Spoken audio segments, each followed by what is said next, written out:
Hey guys, today I'm here with Blake Gaiser from Samsung to talk about what's new and what's next for Samsung's phones. From the Galaxy S25 Edge to Galaxy AI, we're diving into how Samsung is making big moves when it comes to mobile, and what it means for you. Without further ado, Blake, I know that we've caught you at a very interesting time in Samsung's smartphone lifecycle. We're fresh off the launch of the Galaxy S25 Edge, which is on sale now, and we're coming up on the next wave of foldable phones, which I know we can't talk about just yet. But let's start with the Galaxy S25 Edge. It's 5.8 millimeters thin. It's just 163 grams.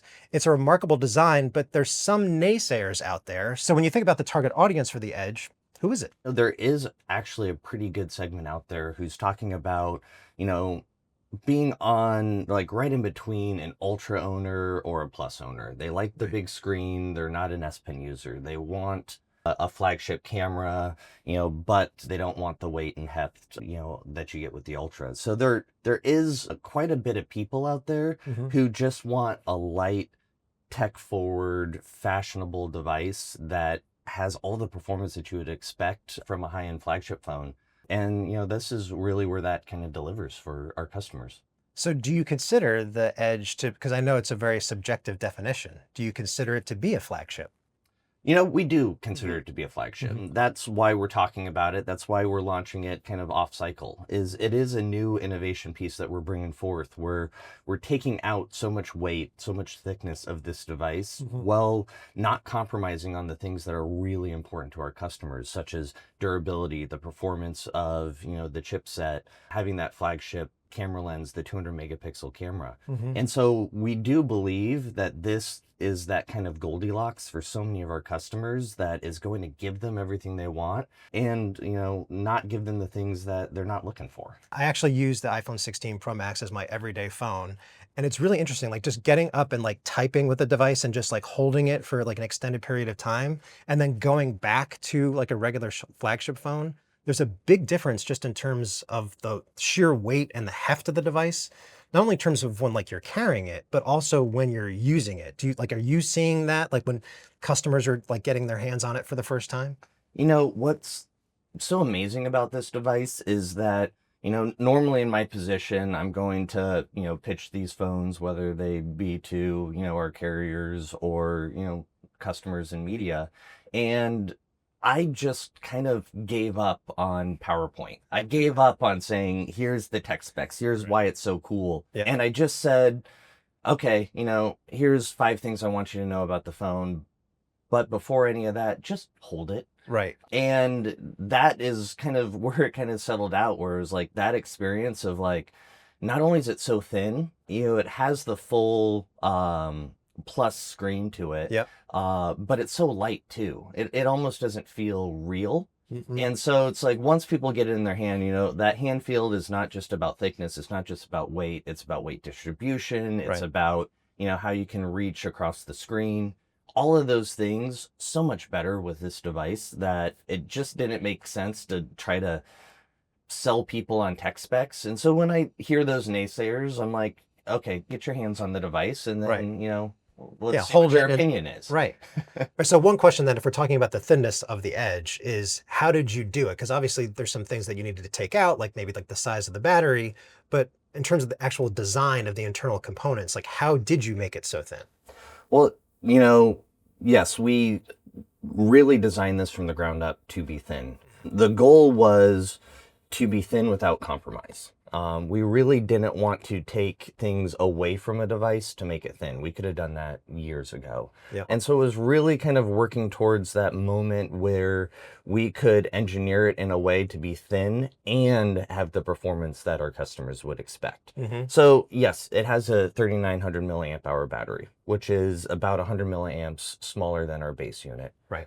So it's really thin, but it does have the Snapdragon 8 Elite, which is a 3 nanometer processor that was custom built for Samsung. So it gives you the entire, full day battery life, with that device. But everything about this device was focusing on that slimness to it. So making sure structurally it was going to be extremely durable. We're utilizing titanium frame. We're utilizing Corning's most recent ceramic 2 glass on it. We're even putting in a vapor chamber cooling system that's larger than the Plus model. So that way we're able to utilize every single component as efficiently and effectively as possible, and making sure that how we put it together gave you a really good balance in the hand. So it wasn't top heavy or bottom heavy. But yeah, every single detail was meticulously planned out to make this device. I think one of the concerns that people have with, like, even when they start seeing like just the leaks of this device, they're like, well, it's just going to snap in half when I put it in my pocket. How do you make sure that it feels super light, but not too light, like a toy when you pick it up? You were talking about the distribution of weight a little bit, but also to make sure that it's going to stand the test of time, right? Because there's some worries when you get to something so thin.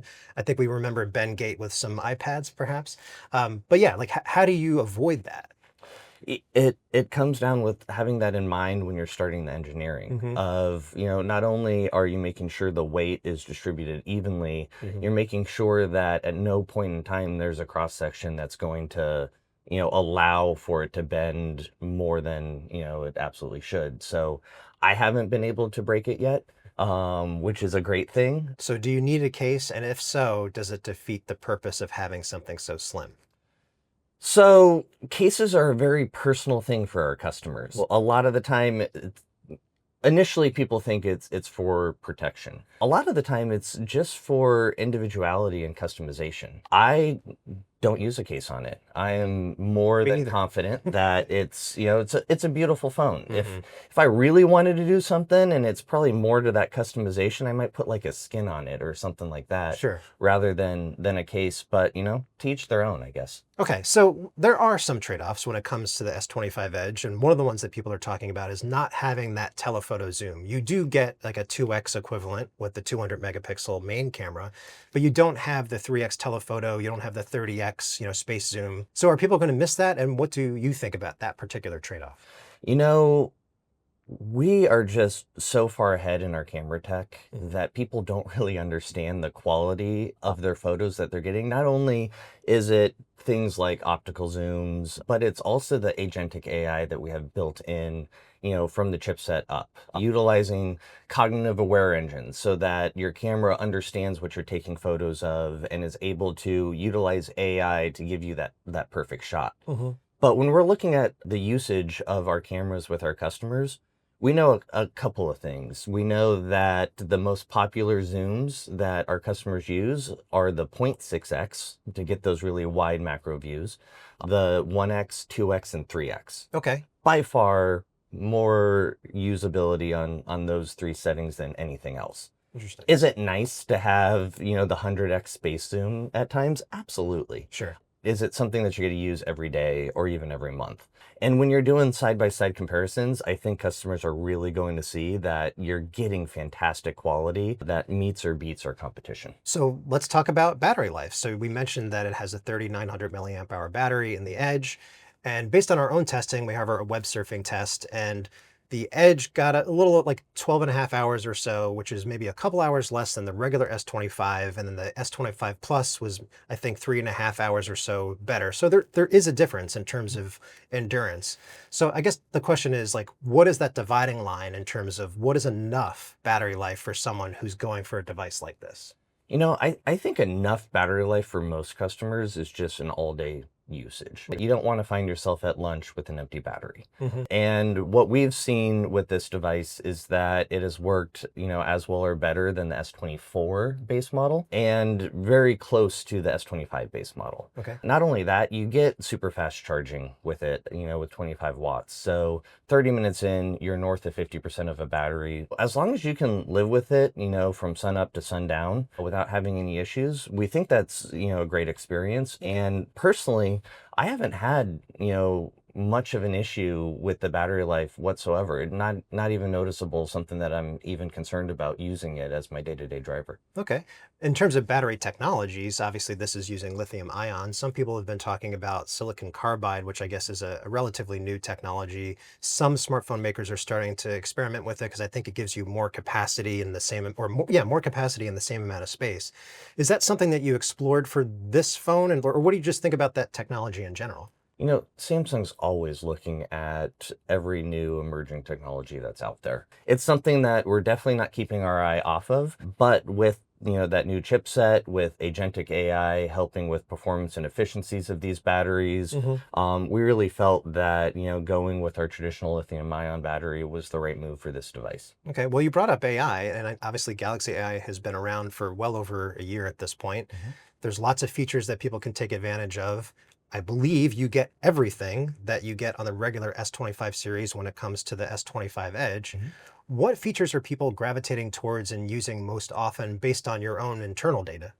Yeah, when we look at Galaxy AI, we kind of break it down into 4 sections. We break it down to creativity, communication, productivity, and health. Okay. And which one of those is being used more really depends on the customer.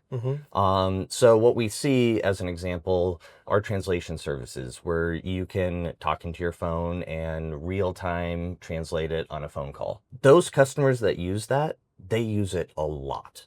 Whereas our younger demographics do more post-processing of their photos and videos to post, online than anyone else. So they're going to use generative edit. They're going to utilize our audio eraser to really kind of take out the sounds that they're not looking for. And so it really kind of depends on who it is that you're talking to. Right. To your point, S25 Edge has everything that the S25 family has. And probably the most exciting one that people are utilizing the most is that audio eraser, where you can just take noise and pull it out of the video. So whether it be construction noise or nature noise or general audience noise, music, whatever it might be, you can custom EQ that to give you the video that you want. And it's something that you can play with real time that we've seen a lot of people extremely happy with that one.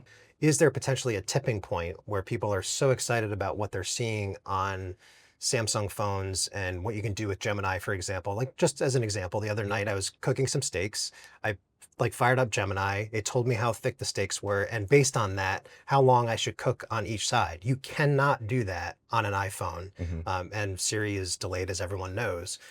Is there potentially like a little bit like grass is greener growing among like the Apple community out there, and someone might be like, my phone can't do that, I want this? Or do you feel like people are just going to be stuck in their ways, or what do you think? AI is such a exciting time right now, and having it on the mobile platform, it's still in its infancy. Yeah. So with S25, we really launched what we call seamless action across apps. And really what that is the fact that the S25 was really built from the framework, the Android framework, up with AI in mind. And so one of the things that we look at, from a product standpoint is how can we take clicks away from our customer? What we see is, after 3 or 4 clicks that you have to do, you kind of get overwhelmed or bored, or it's not worth it for you. Right. So utilizing AI and multimodality to be able to do multiple things with just one voice prompt has been, a real game changer, and we're just scratching the surface. So, imagine you want to find a restaurant, you're not exactly sure what kind of restaurant, you want to invite some friends, you want to be reminded and then get directions there.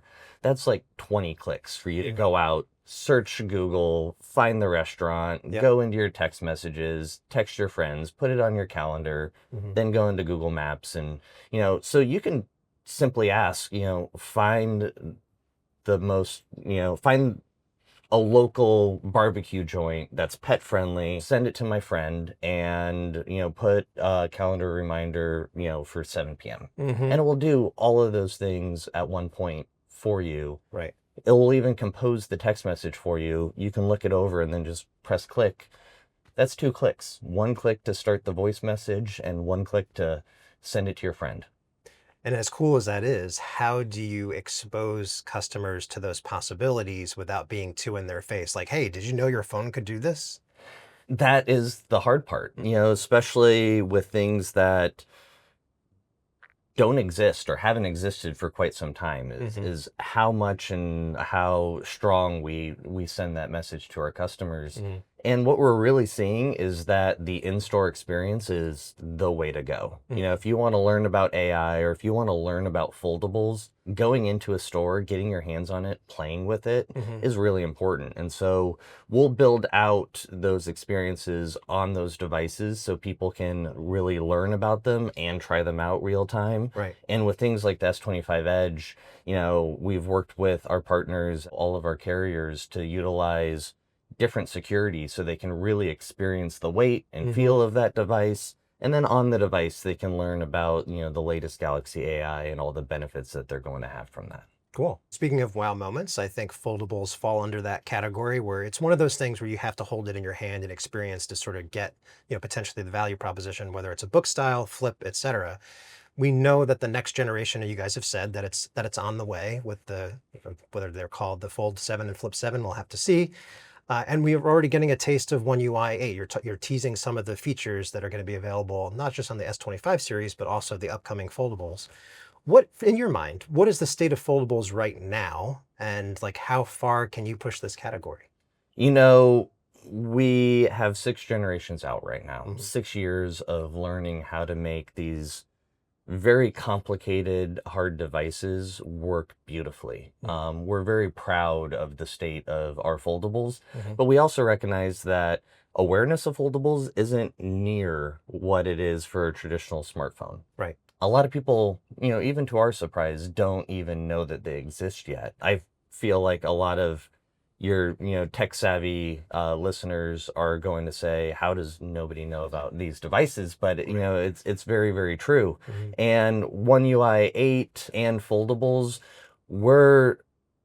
I think that we're really excited about foldables is that with that different form factor of those devices, it allows us to do more with AI because it is a device that can do literally a lot more than a traditional smartphone can do. Well, I'm trying to think of examples. Like one is live translation, right? Where you have like what's on the outer screen and you can see what's going on the other side. Are there any other examples like where AI is different or better on foldables versus like, let's say the regular S series? Well, absolutely. I mean, just having the ability to have multi-screens on like your big fold where you're able to summarize notes while recording and transcribing, while doing other actions on your device, 3, 4 different screens at one point in time on that unfolded phone, allowing you to do, a lot more to it. Having that face-to-face conversation where you can just put your phone in a tent and, speak one language, have it translate directly, and they can see it. So you can have a face-to-face conversation with somebody with that language barrier being removed between us. And it really kind of makes it a much more personable experience. And we're going to be bringing even more to the device. Cool. In terms of just form factors, I know that Samsung Display has teased a triple foldable before, which I think is very interesting when I got to play around with it in person. What do you think of that particular form factor? Can you say whether or not you're exploring it and maybe what advantages it might have over the regular fold? I would love to tell you all that I know about these kind of things, but what I can say is that we're looking at every single possibility of what a phone's going to look like, a year from now, 5 years from now, 10 years from now, and what are the, features and benefits of those different form factors. What we do know is that phones are going to evolve. They have, over the last 15 years when Samsung pushed the envelope with a 6-inch, plus display, and nobody's going to like that. It's way too big of a phone, and now you can't find one under that. But it's something that we're going to, look at all of those different opportunities. We are uniquely positioned with our displays, with our engineering, with all the different things that Samsung does to really push the envelope on new form factors. And I would expect, without knowing much of the future, that, Samsung would be first to innovate within those spaces. Okay. So one last question when it comes to the future. You were talking about 5 years from now, 10 years from now. So let's say it's 2035. Are we still carrying around smartphones, or do we maybe transition to smart glasses? And like, what do you feel like is next for the category? Is the smartphone gonna stick around? The smartphone will stick around in one form or another. I wish I had that, crystal ball to be able to look into it. I'm really excited. I think with AI getting better, with chipsets, kind of getting better, different battery technologies out there, it's going to fundamentally evolve the smartphone as we understand it today. I think foldables really kind of starts the role of that in not only understanding different form factors, but how people can utilize them. So, gosh, 2035, I don't even know how old I'll be at that point in time. Hopefully retired. But I'm really excited, just knowing that we're going to be able to do so much more with our devices. Go back to that, seamless action across apps is just being able to talk into your phone and get the information and do the actions that you want to do just with your voice. Right. That alone, as that evolves and can touch every single app on your device. So, I think we're going to have a more personalized experience with our devices, and how that's going to come through on a form factor.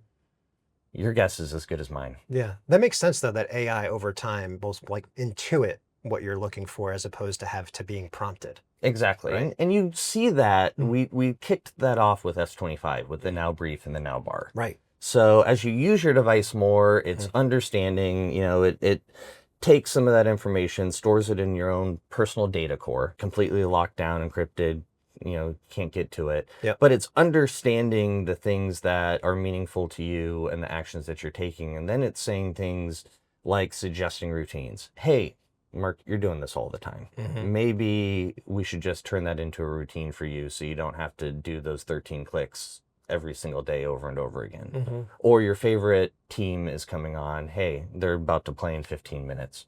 So it's already starting to learn about what it is that's important to you and then provide you the information before you go and look for it.